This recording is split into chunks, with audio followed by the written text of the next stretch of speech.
Gentlemen, it's round 4 review, wrap up and preview time, and of course I'm TJ with Darcy, Evan and Paul Manuel. G'day gentlemen. Hey TJ. Hey TJ, hi Darcy. G'day to all our sponsors who no doubt are watching this show, and of course some of you, if you could just take a moment to put down the SA Footballer, the best reading football guaranteed, isn't it gentlemen? It is. It certainly is. 160 pages, takes me ages to get through it, but it's quality reading. It took us a minute to get through the advert.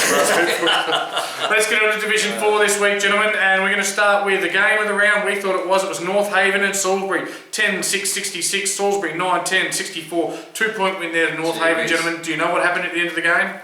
There was a poster. Yeah, poster for the win. Poster Salisbury player. Yes, and it was unfortunate because I tipped Salisbury and you tipped North Haven. I tipped North Haven. I tipped North Haven. Oh yeah, so I was wrong. You were wrong. Don't hit the post, mate. Kick the gun. Alright, so yeah, no, well done there. Yes. Would have been a great Anzac Day clash. And just talking to a couple of people from both teams, it was played in good spirit, hard, tough, fair football, and good to see people hang around the club as well for a beer. That's what we want to see.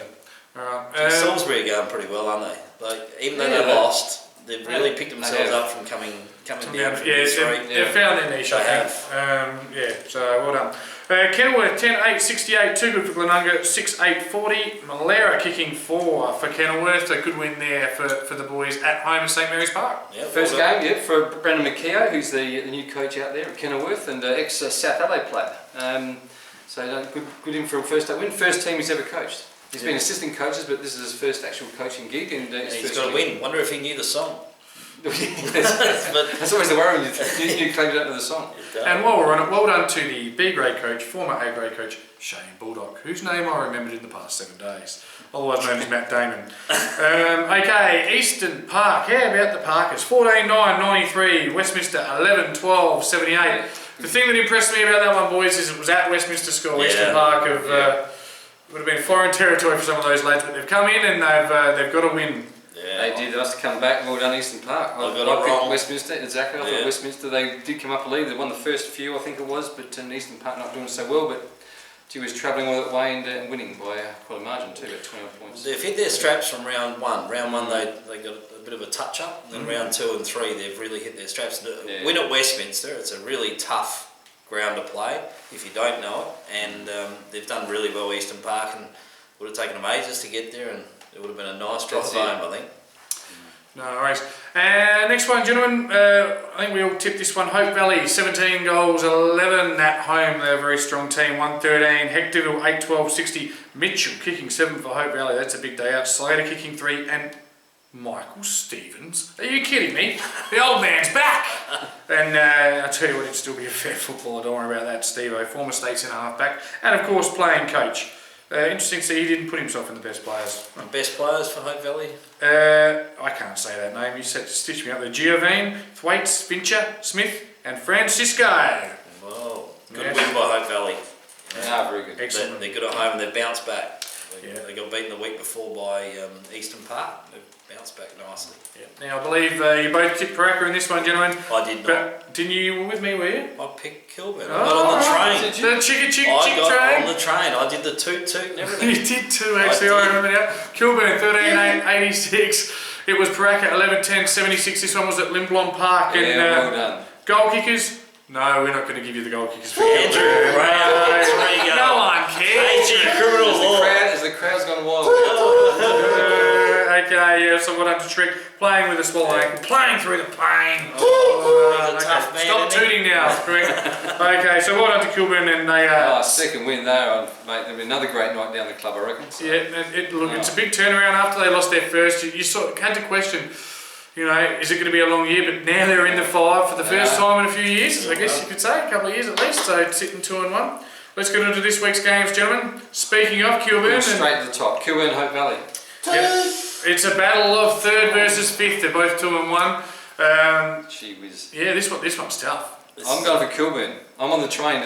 You're on the train again? I'm on the train now. I think Paul's on. He's going to go off the train now.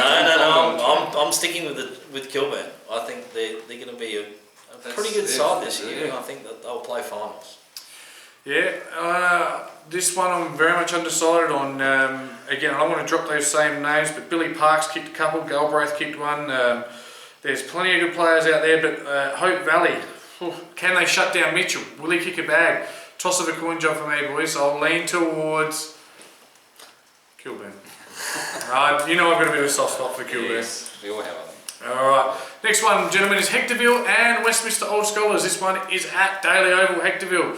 Hectorville, after winning their first game, have not had much success in their last two. It's pretty much the same story for Westminster, isn't it? They're both 1 and 2, sitting 8th and 9th. This one is big in the context of the season. I think Westminster are playing a little bit more consistently, though, with looking through their results and their scores. Even though they've lost a couple of games, they've been by close margins. I think they're playing the better footy, and I'll go with Westminster.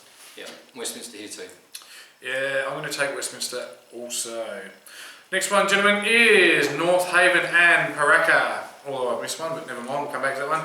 North Haven and Paraka. Paraka, again, they've been consistent this year, certainly. They're 1 and 2, but both losses have been more than honourable losses.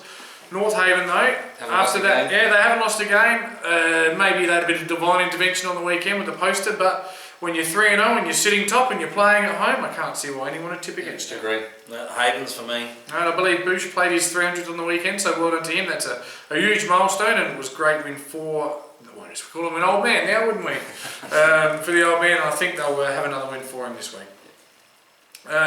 Eastern Park and Kenilworth. Boys, 2 words for you, Dwight Reserve. That probably seals the tip for me. Correct. I'm with you.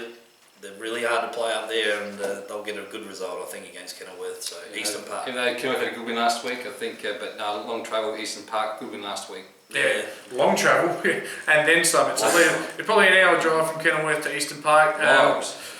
Look, Eastern Park sitting 4th at 2 and 1, Kenilworth sitting 7th at 1 and 2. So it's another one of those cases of if Kenilworth want to go somewhere, they've got to beat teams above them. So, and they're probably going to do it away from home.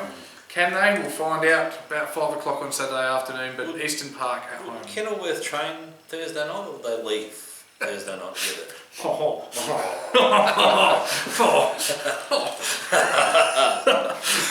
But I don't know how you do it in Eagle Farm. How do you train with a man with such comical genius, with a champagne comedy? There we go. That's clever, actually. No, once a week we come up with something. That's it.